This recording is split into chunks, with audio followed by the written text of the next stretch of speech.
هذا بلاغ للناس.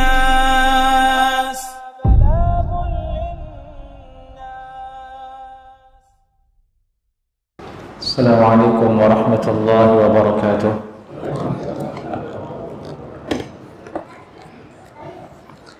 إن الحمد لله نحمده ونستعينه ونستغفره ونعوذ بالله من شرور أنفسنا ومن سيئات أعمالنا.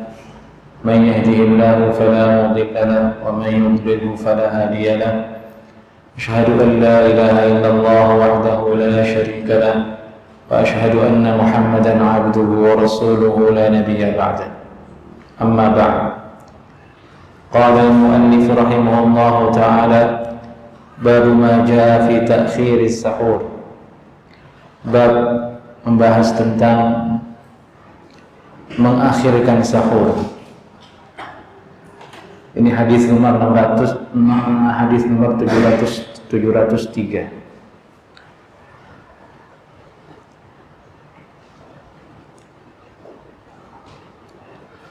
قال حدثنا يحيى ابن موسى قال حدثنا أبو داود الطيالسي قال حدثنا هشام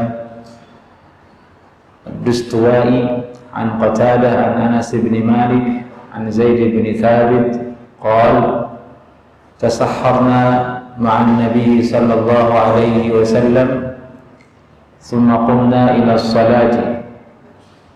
قال: قلت: كم كان قدر ذلك؟ قال: قدر 50 آية.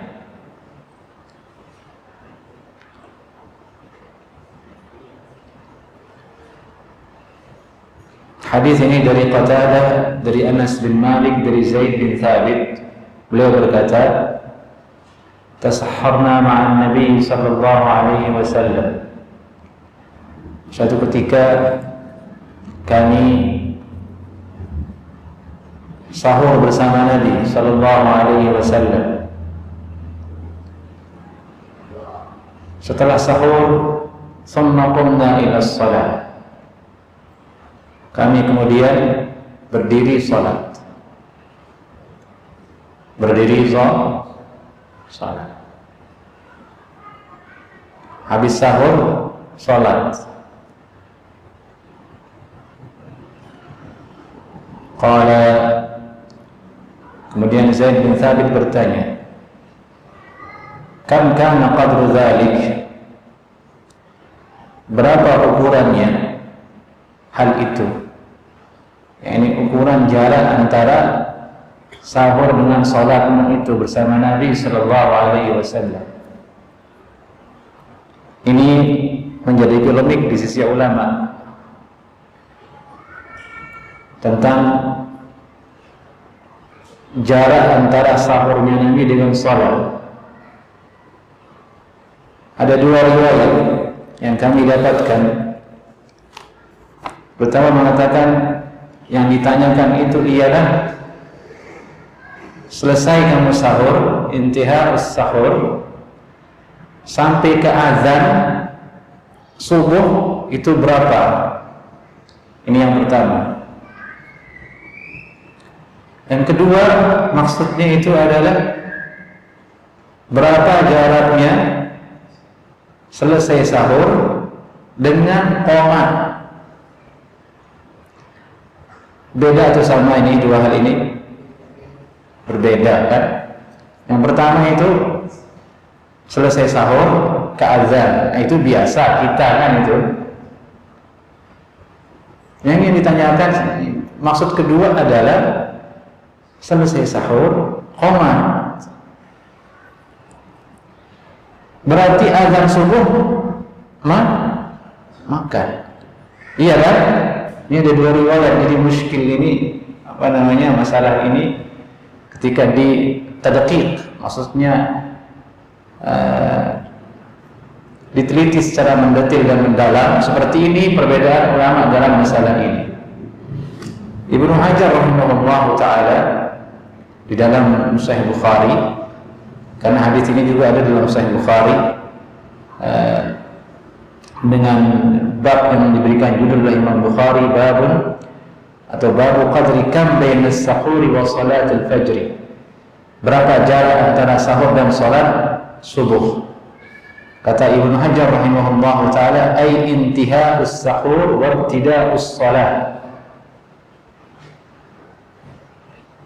Yang ditanyakan oleh Zaid bin Thabit itu radhiyallahu taala anhu, ya, yang ditanyakan kepada Zaid bin Thabit itu ialah waktu dari selesai sahur kepada sholat. Ini qomat berarti maksudnya.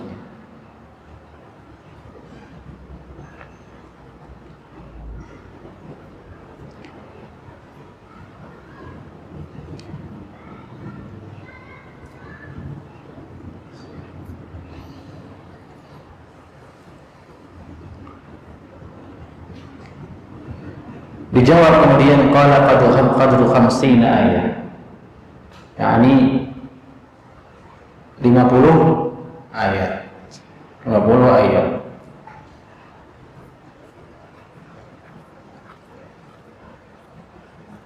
Di sini maksudnya berarti sehingga tidak terjadi kejanggalan, sehingga tidak masuk pemikiran berarti boleh makan ketika azan, adalah bahwasanya selesai sahur itu dengan jarak qomatnya itu 50 ayat, masuk di dalamnya berhenti makan setelah azan. Itu kata ulama.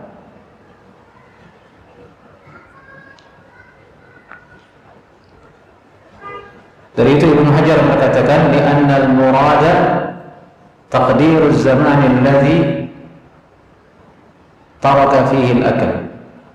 Karena yang dimaksud di sini adalah ukuran waktu yang dimana waktu tersebut makan dan minum telah ditinggalkan. Sudah selesai santap, baru kemudian terjadi azan, kemudian langsung sholat. Dan maksudnya hadis ini oleh ulama sebagaimana jelas disebutkan oleh Imam At-Tirmidzi di sini, takhirus sahur, mengakhirkan waktu sahur. Begitu mepetnya waktu sahurnya Nabi sallallahu alaihi wasallam, mepet dengan waktu azan subuh. Dan ini adalah bagian dari kesunahan, kita dianjurkan untuk mengakhirkan sahur.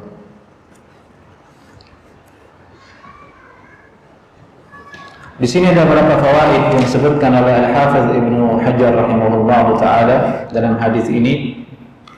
Beliau mengatakan fihi taqdirul awqat bi a'malil badan. Dalam hadis ini ada keterangan bahwasanya menentukan waktu dengan perbuatan anggota badan, yaitu sabda Nabi, yaitu perkataan Zaid bin Thabit qadru 50 ayat, seukuran 50 ayat. Jadi durasi waktu tidak dihitung dengan detik dan menit, tapi dengan perbuatan badan, seukuran 50 ayat. Dan ini kata ulama adalah kebiasaan bangsa Arab. Mereka sering dalam adat istiadat mereka itu menyebut durasi waktu dengan sikon yang ada, dengan kegiatan yang tengah berlangsung. Dari itu sering disebutkan dalam perkataan-perkataan mereka seukuran halbu syatin, seukuran orang memerah susu kambing, seukuran orang menyembelih sapi, nahra jazur. Ini durasi-durasi waktu dibuat dengan durasi perbuatan dan amalan yang ada di zaman mereka. Kalau di kita kan sudah tidak berlaku lagi itu, kita dengan menit dan detik. Kemudian Zaid bin Thabit di sini radhiyallahu taala anhu menyebutkan durasi jarak tersebut dengan bentuk ibadah, yaitu membaca 50 ayat. Ini 50 ayat pertengahan kata ulama, tidak yang panjang, tidak terlalu pendek. Kenapa Zaid bin Thabit menggunakan ukuran dengan bacaan Al-Quran? Kata ulama, itu menunjukkan bahwasanya sikon keadaan di bulan Ramadan itu orang sibuk baca Al-Quranul Karim, sehingga sahabat itu semua mengerti ketika mengatakan 50 ayat, 50 ayat. Itu adalah hari-hari momen-momen orang sibuk untuk ibadah baca Al-Quranul Karim, sehingga dengan otomatis Zaid bin Thabit menyebutkan durasi waktu dengan kegiatan yang tengah marak dilakukan ketika itu. Kalau kita ambil pelajaran di situ, hendaklah di bulan Ramadan nanti ini kita banyak-banyak baca Al-Quranul Karim, kita sibukkan diri dengan mushaf. Kita sibukkan diri dengan mushaf. Kita sibukkan diri dengan taat kepada Allah Subhanahu wa ta'ala. Kita berjuang untuk dekat dengan mushaf.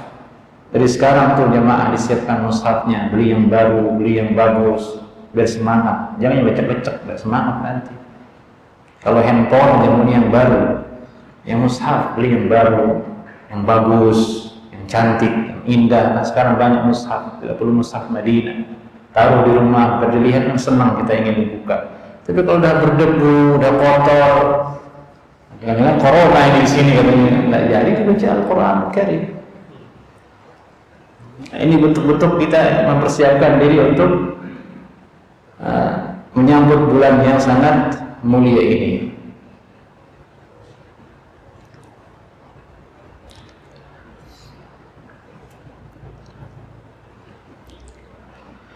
Di sini ada faedah, Nabi Shallallahu Alaihi Wasallam memilih waktu sahur di ujung-ujung malam. Huwal arfaq bi ummatihi fayaf'aluhu. Inilah yang paling mudah, paling sesuai untuk umatnya, dari itu beliau mengamalkannya. Karena di zaman Nabi Shallallahu Alaihi Wasallam malamnya cepat mereka tidur, tidak ada yang bergadang. Awalnya sholat tarawih itu di zaman Nabi di tengah malam, di ujung malam. Jadi sudah kenyang tidur baru bangun sholat tarawih. Kecuali di 10 terakhir penuh malam untuk sholat tarawih. Kemudian dipindah waktunya di zaman Umar menjadi di awal malam. Itu setelah Isya. Ini yang diamalkan sampai sekarang oleh kaum muslimin.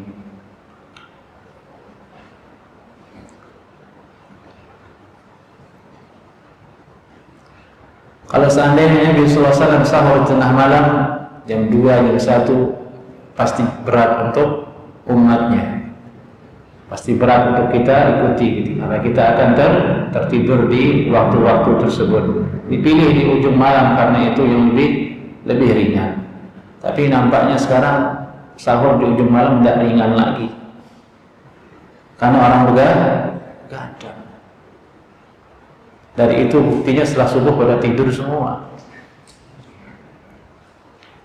Kalau libur kerja, habis subuh pasti tidur. Kebanyakan orang tidur. Diisi waktunya untuk tidur setelah subuh. Karena malamnya sudah sedikit waktu tidurnya. Karena sebagiannya diisi oleh begadang, oleh yang nggak jelas.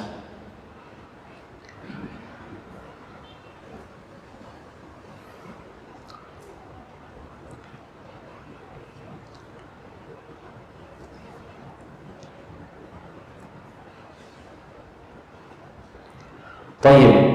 Di sini kemudian Imam At-Tirmidzi rahimahullah taala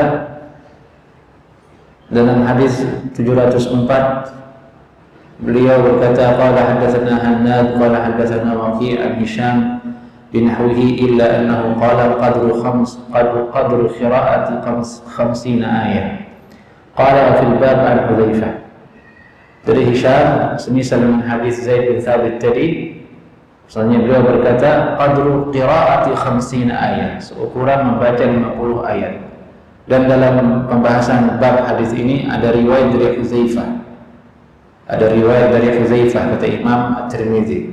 Riwayat dari Hudzaifah itu maksudnya ada riwayat menceritakan bahwasanya beliau Hudzaifah bin Yaman radhiyallahu anhu pernah sahur bersama Nabi setelah salat subuh. setelah sholat subuh. Ini muskil ini jadi perbincangan di kalangan ulama. Bahkan ibarat mereka, sebagian fuqaha itu sempat bingung dengar riwayat ini, terutama fuqaha dari kalangan Kufiyin. Mereka bingung dengar riwayat Hudzaifah ini. Bagaimana bunyinya riwayat Hudzaifah ini? Disebutkan, dikeluarkan oleh Imam Abu Dawud, oleh Imam An-Nasa'i dan Ibnu Majah dan Imam Ahmad. An Zirrin qala qulna li Hudzaifah. Dari Zirrin dia berkata, kami pernah berkata kepada Hudzaifah, bertanya, ayu sa'atin tasahharta ma'a Rasulillah sallallahu alaihi wasallam? Jam berapa, kapan kamu sahur bersama Rasulullah sallallahu alaihi wasallam ya Hudzaifah? Qala huwa an-nahar. Waktu sahur kami sudah siang. Ini sudah subuh. Illa anna asy-syamsa lam tatlu'. Hanya saja matahari belum terbit. Maksudnya sudah nampak, kelihatan cahaya di rumah itu, matahari belum terbit. Ini riwayat An-Nasa'i. Dalam riwayat Imam Ahmad disebutkan, ada ceritanya di situ dalam riwayat Imam Ahmad bahwa Zir bin Hubaysh berkata, tasahhartu thumma talaqtu ila al-masjid. Suatu malam aku akan sahur, kemudian aku berangkat ke masjid. Famarartu bi manzil Hudzaifah. Aku lewat di rumahnya Hudzaifah ibnu Yaman. Fadakhaltu alaihi. Aku singgah di situ, masuk ke rumahnya Hudzaifah, kata Zir bin Hubaysh. Fa'amara bilaqhatin atau bilaqhatin fahulibat. Kemudian beliau menyuruh untuk memeras susu dari onta yang susunya sedang banyak sekali, siap untuk diperah. Itu arti laqha. Wa biqidrin fasukhinat. Dan beliau memerintahkan supaya segera memanaskan panci untuk dihangatkan susu tersebut. Tsumma qala, kemudian beliau berkata, qultu inni uridu as-shaum. Hudzaifah berkata, makanlah, saya mau puasa, kata Zir. Qala Hudzaifah berkata, wa ana uridu as-shaum. Saya juga mau puasa, sama. Qala fa akalna thumma sharibna. Kami makan dan kami minum susu tersebut. Thumma ataina al-masjid. Dan kami datang ke masjid. Fa uqimatis shalah. Dikumandangkan iqamah.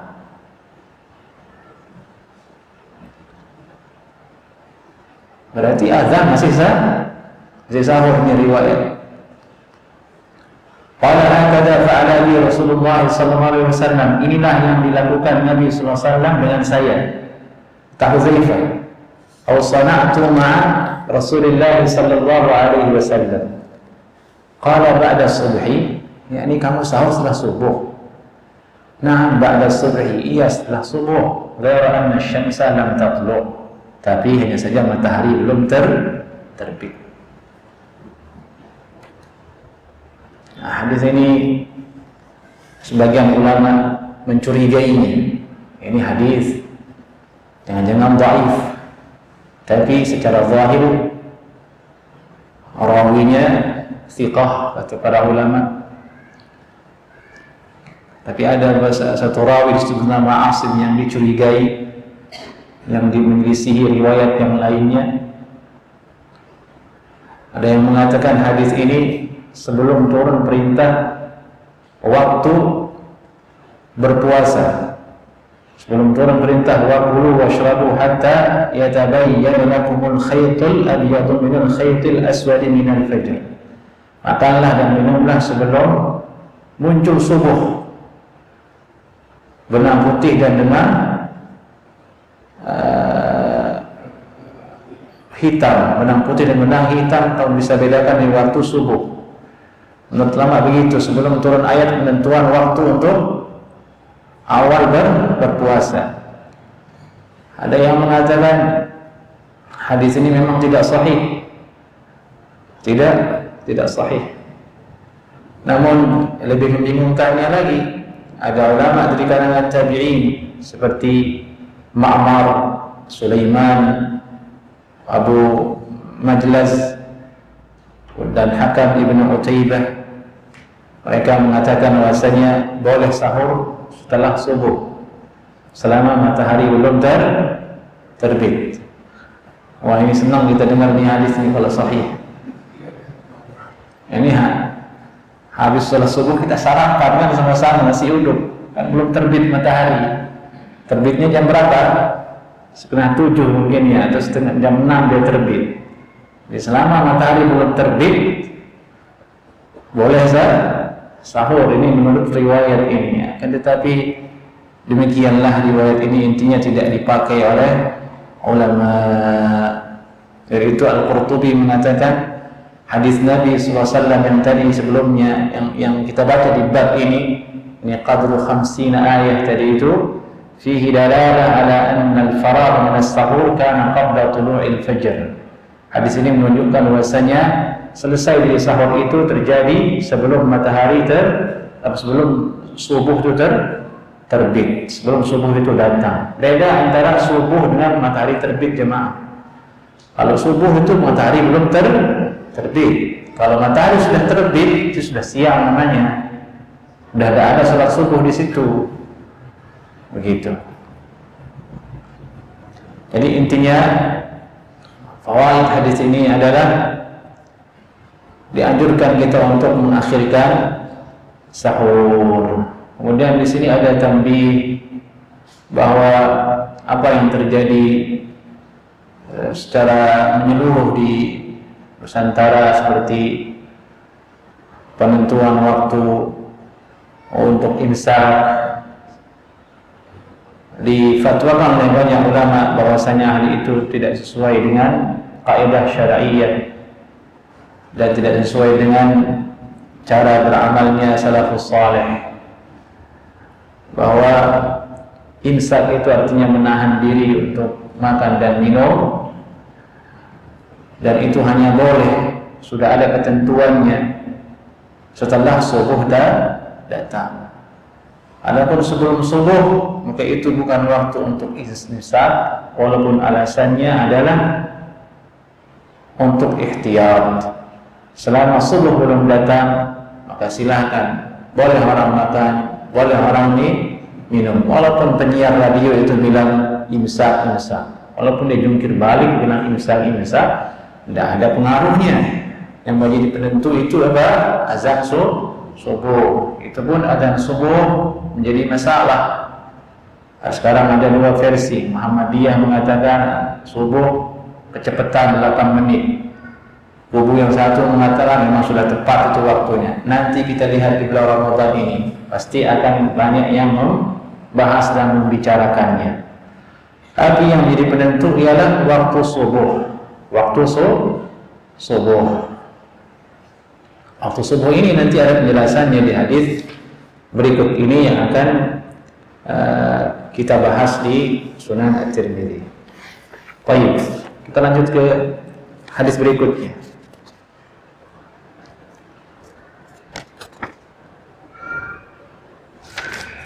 Bab ma jaa fi bayan al-fajr. Bab membahas tentang penjelasan tentang waktu fajar. Ini dia hadisnya. Qala haddatsana Hannad, qala haddatsana Mulazim ibn Amr, qala haddatsani Abdullah ibn Nu'man an Qais ibn Talq, qala haddatsani Abi Talq ibn Ali anna Rasulullah sallallahu alaihi wasallam qala kulu washrabu ولا يهيدنكم الساطع المصعد وكلوا واشربوا حتى يعترض لكم الأحمر. Dari Abu Talq bin Ali anna Rasulullah sallallahu alaihi wasallam pernah bersabda, kulu washrabu, makan dan minumlah kalian. Dan ini ada dalam Al-Quran kan, kulu washrabu hatta yatabayyana lakumul khaytul abyadu minal khaytil aswadi minal fajr. Dan makan minumlah kalian hatta yatabayyan, sampai menjadi jelas. Yatabayyan kalimatnya ada taknya, yatabayyan. Bina seperti itu maksudnya sampai menjadi jelas bagimu. Ini ada usaha dari kita untuk mencari ini sudah fajar atau tidak. Hatta yatabayyan. Dan ini adalah batasan waktu awal orang berpuasa, yaitu fajar. Nah, sekarang rinciannya fajar ini, khaytul abyad dan khaytul aswad ini disebutkan di hadis. Makan minumlah kalian, wala yahidannakum. Jangan sampai kalian menjadi risau, menjadi khawatir, menjadi takut. Itu arti yahidannakum. As-sati' al-mus'id, cahaya yang nampak, yang mus'id, yakni murtafi, meninggi di arah timur, begini. Allahu a'lam, saya belum pernah lihat.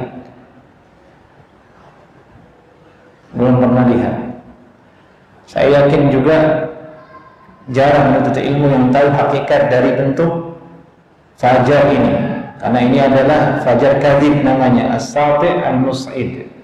Dalam satu riwayat disebutkan kadhan bisirhan, seperti ekor tupai.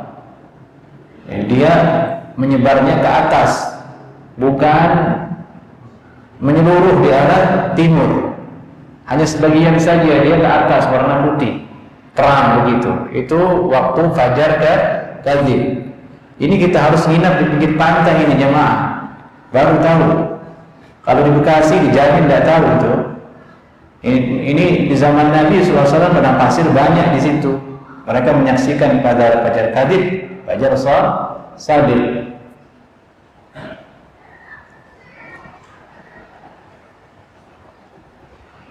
Ini saya hanya tahu tekstualnya saja, hakikatnya saya nggak pernah lihat. Bagaimana bentuknya as-sati' al-mus'id itu? Penasaran juga, saya pengen lihat juga, tapi yang bimbing nggak ada.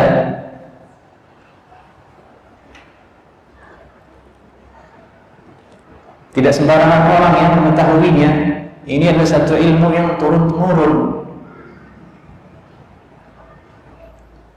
Karena bukan ilmu tekstual, kita akan melihat gejala alam soalnya, mana nih gitu. Nanti jangan-jangan salah senter orang kita bilang fajar kadhib, senter. Sekarang sorot cahayanya luar biasa. Cahaya listrik itu luar biasa, nampak terang di timur dibuatnya.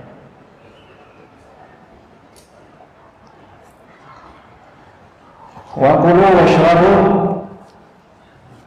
Nah, yang pertama ini kulu washrabu wala yahidannakum. Makan minum saja, jangan kamu khawatir dengan cahaya yang terang di arah timur tapi bentuknya itu hanya ke atas saja kemudian menghilang. Itu bukan fajar shadiq, itu fajar kadhib namanya. Wa kulu washrabu hatta ya'tarida lakumul ahmar. Makan minumlah kamu sampai ya'tarid. Ini kata ulama yastatil.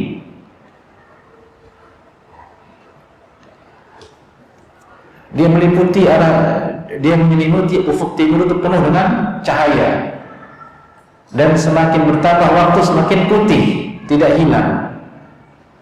Itu katanya fajar shadiq, itu yang waktunya adzan subuh. Kemudian disertai dengan warna merah.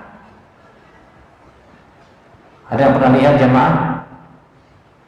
Kalau saya sih seumur-umur di Bekasi nggak pernah lihat. Justru subuh-subuh keluar lihatnya bulan gitu ada. Kayak tengah malam kita sholat subuh. Assalamualaikum, zikir keluar baru kelihatannya. Nah ini subuh gitu. Allahu a'lam.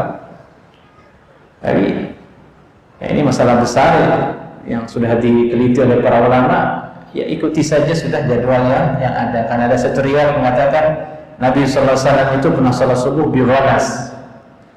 Salat subuh di waktu subuh yang masih gelap, sehingga ketika assalamualaikum satu dengan yang lain tidak bisa mengenal wajah saudaranya. Dalam keadaan tidak ada listrik loh jemaah. Assalamualaikum, dia nggak kenal ini siapa nih? Artinya masih gelap sekali. Seperti itu.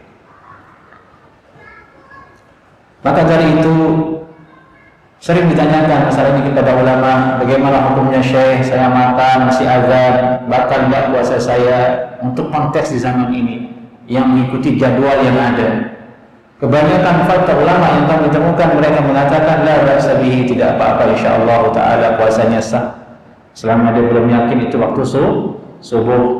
Apalagi ada isu bahwasanya waktu subuh agak cepat azannya, belum pasti, seperti itu. Jadi lebih tenang rasanya. Tapi yang berhati-hati ialah kalau sudah azan, jangan sampai jadi kebiasaan nanti di bulan Ramadan begitu azan minum. Gara-gara dengan hadis yang mengatakan kalau kamu dengar azan kemudian wal ina ala yadihi, ada gelas di tangannya, fala yadahu, jangan letakkan sampai dihabiskan. Dia jadikan sebagai kebiasaan. Azan langsung pegang, hadis ada minum.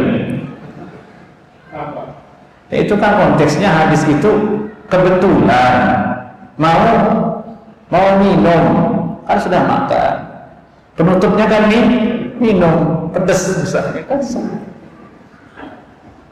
Mau minum azan, itu konteksnya hadis ini. Hadis ini suruh minum. Jangan dibiasakan. Saya pernah menemukan orang seperti itu, penuntut ilmu juga. Ditunggu azan, begitu azan baru dia minum. Gak ada apa-apa, dia biasakan seperti itu. Dia anggap itu sebagai suatu sunnah yang dianjurkan seperti itu. Tentu itu kekeliruan, di mana hadis ini juga diperbincangkan oleh ulama. Dari segi sanadnya itu yang pertama, dan dari segi fikihnya.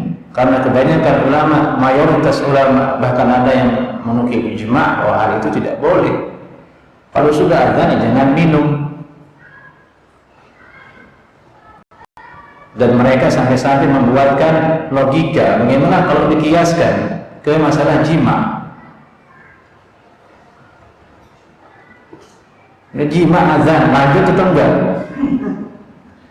Ya kalau dia pakai kaidah tadi, dia bilang minum saja supaya lega karena ada hadis, ya berarti sedang panas-panas, tegang-tegangnya begitu, mau dilanjutin ya batal puasanya di ijma'il ulama menurut kesepakatan para ulama. Dari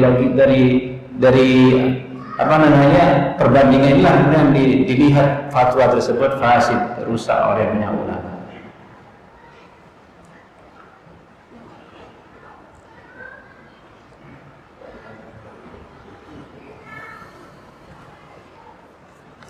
Baik.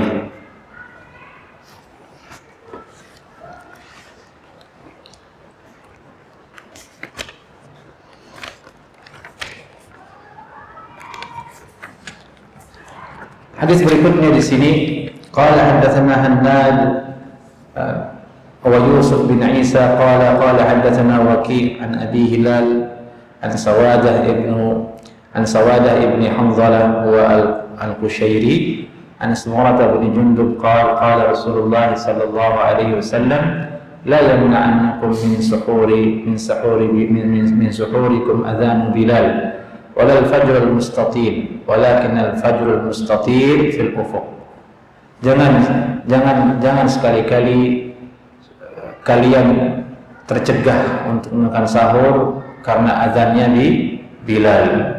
Dalam riwayat Bukhari disebutkan misalnya Bilal itu azan di malam hari, belum waktu subuh. Itu menunjukkan disunahkan azan 2 kali di bulan Ramadan. Dan ini salah satu sunnah yang sedikit yang mengamalkannya di Indonesia. Azan dua kali. Malah sebagian kaum muslimin yang belum terbiasa dengan sunnah ini, belum kenal sunnah ini, sebagian muadzin itu bukannya azan, dia baca Quran pakai mikrofon di masjid, menunjukkan dia ingin azan tapi belum mantap hatinya. Dia pernah dengar hadisnya, belum mantap hatinya, takut digeruduk sama jamaahnya sendiri barangkali. Karena sering sekali ini azan yang pertama ini disangkakan sebagai azannya Wahabi Salafi, padahal bukan. Ini azan dari Nabi, ada dalam Sahih Bukhari. Muazzinnya Nabi itu namanya Bilal. Dia azan di malam hari. Kalau yang azan di waktu subuh namanya umum maktub. Nah ini dia ganti. Mau azan pertama sebenarnya tapi sungkan dia ganti dengan kadang ya baca Quran, syukur-syukur dia baca Quran. Kadang dia nyanyi Isa Sabian dia nyanyikan. Terus Allahul Kafi dia baca. Pokoknya dia ganti semuanya. Ya berharap jamaah seperti itu bisa mengamalkan sunnah. Amalkan saja sunnah ini. Azan 2 kali azan itu bagian dari sunnah. Baik, sudah azan. Silakan azan dulu. Baik, bismillah, kita lanjutkan hadisnya. La yamna'annakum min suhurikum adzanu Bilal. Jangan sekali-kali sahur kalian itu terhalang oleh azannya Bilal. Karena Bilal azan di malam hari. Walal fajrul mustatim. Jangan juga makan sahur kalian itu terhenti terhalang karena fajar yang mustatim. Fajar kadzib tadi itu yang kita ceritakan yang memanjang ke atas. Walakinil fajru al-mustatir fil ufuq. Tapi yang menjadi penentu penghalang kalian makan sahur sudah selesai waktunya, tidak boleh lagi sahur. Fajar yang mustatir, yakni meliputi ufuk timur. Mustatir fil ufuq. Cerahnya memenuhi ufuk timur rata, di kiri, kanan, atas, bawah, rata. Ini fajar shadiq waktu subuh. Sekali lagi hadis ini ikhwani akanallahu ajma'in. 2 hadis yang kita baca ini adalah penentu dari waktu fajar. Dia merupakan tafsir dari firman Allah Subhanahu wa taala, "Wa kulu washrabu hatta yatabayyana lakum al-khaytul abyadu min al-khaytil aswadi min al-fajr." Makan minumlah sampai nampak untuk kalian al-khaytul abyad, yaitu siang, min al-khaytil aswad, dari malam hari. Kamu bisa bedakan siang dan malam dari waktu fajar. Ini dulu ayat ketika turun, ada sahabat bercerita namanya Adi bin Hatim radhiyallahu taala anhu. Ketika ayat ini turun, beliau ambil iqalnya. Iqal itu sejenis ikatan yang ditaruh di kepala, egal gitulah, multifungsi, taruh di kepala, taruh di punuk onta, bisa punuk onta. Diambil yang 2 warna, satu hitam, satu putih. So, dia lihat di malam hari. Kalau itu yang menjadi patokan dia. Kemudian besoknya dia melapor ke Nabi sallallahu alaihi wasallam. Ya Rasulullah, yang saya lakukan setelah ayat ini turun adalah yang saya pahami, saya harus bisa betul-betul membedakan benang putih dengan benang hitam di malam hari. Kalau belum nampak saya bisa bedakan keduanya, maka berarti belum waktu subuh, masih boleh saya amalkan. Nabi menegurnya. Bukan itu maksudnya. Maksudnya adalah benang putih itu siang, benang hitam itu adalah malam. Jadi sahabat dulu ada juga yang zahir, maksudnya secara zahir dia terlak, dia pahami ayat tersebut, kemudian datang melapor ke Nabi Sallallahu Alaihi Wasallam. Begitu. Di sini ada faedah di hadis ini. Kita kalau kita menuntut ilmu yang dalam ilmunya, kalau membaca sesuatu hukum dari hadis, dari Al-Quran, jangan simpulkan sendiri. Nanti bahaya. Ini sahabat melapor ke Nabi, rujuk ke Nabi. Setelah sampai dia baca ayat itu, dia rujuk lagi ke Nabi pemahamannya. Betul gak ini wahai Rasulullah? Ditegur sama Nabi, oh, bukan itu maksudnya. Maksudnya ini. Itu faedahnya. Baik, jemaah. Kemudian hadis berikutnya di sini, hadis terakhir, bab majaa fi tasydid fil ghibah lis-shaim. Bab bahasan tentang ancaman keras dalam ghibah bagi orang yang berpuasa. Qala hadatsana Abu Musa Muhammad bin Musanna qala hadatsana Utsman bin Umar qala wa akhbarana Ibnu Abi Dhi'b an al-Maqburi an abihi an Abi Hurairah an Nabi sallallahu alaihi wasallam qala man lam yada' qawl az-zur wal 'amal bihi falaysa lillahi hajah bi an yada'a ta'amahu wa syarabahu. Nabi SAW bersabda dari Abu Hurairah radhiyallahu taala anhu, siapa saja yang tidak meninggalkan perkataan zur. Kata sebagian ulama, perkataan zur itu ialah setiap perkataan yang menjurus kepada kebatilan, maka masuk segala hal, dusta, ucapan persaksian palsu, namimah, ghibah, semuanya kan masuk. Semua ucapan-ucapan kotor masuk ke hadis ini. Wal amal bihi, dan perbuatan yang zur, semua perbuatan yang batil masuk ke dalam hadis ini. Menzalimi orang, mencuri, semua perbuatan yang batil masuk ke dalam hadis ini. Nah, jika orang berpuasa tidak meninggalkan dua hal ini, tidak menguci lisannya, tidak menjaga anggota badannya dari maksiat, maka Allah tidak punya hajat, tidak melihat usaha dia meninggalkan makan dan minum di siang hari. Jadi dia hanya menahan makan dan minum. Tapi Allah tidak hargai hal itu dari dia karena puasanya belum meninggalkan maksiat. Dan ini yang paling berat, jemaah. Kalau sekedar nahan makan dan minum itu saya rasa banyak orang bisa. Yang susah itu ini nih, kunci menahan lisan, menahan anggota badan kita untuk berbuat yang zalim. Apa kuncinya agar kita bisa kelola nih anggota badan kita ini, anak buah kita ini? Yaitu hati. Nabi sudah bersabda, salat jasadul. Kalau hati itu bagus, baik, ini baik, ini baik. Ya, jadi ini yang perlu dibersihkan dulu nih sebelum masuk Ramadan. Dengan apa kita bersihkan, dengan apa kita suburkan dia supaya anak buah kita ini terkontrol? Itu sering-sering ingat mati, sering-sering ingat kebesaran Allah Subhanahu wa taala. Sering-sering hadirkan keikhlasan. Maksudnya kita ini mau ibadah karena Allah. Kita ingat-ingat kita ini tugasnya untuk ibadah di dunia. Nanti kita mati, kita butuh pahala. Sering-sering ingat itu. Sering-sering palu dia dengan istighfar, astagfirullah, astagfirullah, astagfirullah. Supaya hati ini lentur. Palu dia dengan Al-Quran, bacakan dia Al-Quran supaya noda-noda yang hitam yang menghalangi cahaya masuk ke hati itu luntur. Sehingga nanti di bulan Ramadan mudah rasanya kita tinggalkan seperti riba, mudah kita tinggalkan mata dilalatan, kiri kanan atas bawah kita lihat, baik di dunia nyata maupun di smartphone. Mudah kita tinggalkan itu kalau hati sudah baik. Dan tidak ada musuh yang paling berbahaya sekarang di Ramadan itu di siang harinya selain dari handphone yang kita pelihara itu. Maka dari itu batasi sosmed, uninstall itu TikTok, uninstall itu Instagram, blokir itu, berhenti subscribe channel yang tidak ada manfaatnya itu. Jangan buka kecuali perlu. Kalau tidak, nanti karena sudah refleks kan tangan tuh, bertahun-tahun orang lihat handphone, pasti tangannya ke situ tuh.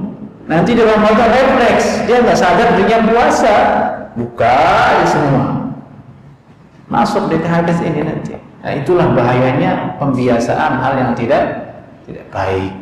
Dan ini PR kita bersama jemaah. Saya nasihati diri saya sendiri dan antum semua. Itulah yang paling nomor satu kita benahi, kita bereskan. Salat tarawih dan semua itu gampang itu. Orang tinggi di makmum berdiri selesai udah, yang berdiri doang ya, Allah selesai. Tapi ini nih susah nih. Lalu dengar musik, bahaya sekali. Yang paling bahaya lagi adalah orang yang bercita-cita di Ramadan ini saya baik, nanti di Syawal balik lagi. Nah ini ditanyain ke ulama, bagaimana Syekh hukumnya orang yang seperti itu? Dia mau taubat di Ramadan saja, nanti di Syawal balik lagi. Ya, bagaimana itu? Itu sudah kan jelas mengelabui Allah Azza wa Jalla. Berarti tidak sidik. tidak sadar hati kita, tidak tulus, tidak jujur, tidak sebenar-benarnya hati kita itu ingin taubat kepada Allah Subhanahu wa taala. Ini yang paling berat jemaah. Ini yang paling berat. Jika orang mampu berhasil lulus di masalah ini, insya Allah yang lain beres. Akan diterima pahalanya oleh Allah, akan diterima pahala puasanya oleh Allah, dia akan masuk surga insya Allah taala.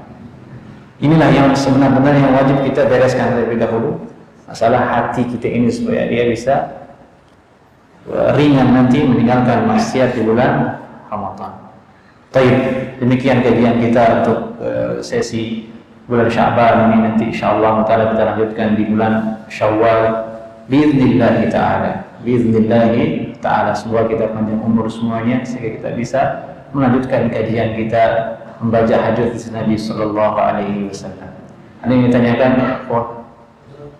Ada berita di internet Muhammadiyah mengatakan waktu subuh itu tercepat, perlu ditambah dalam.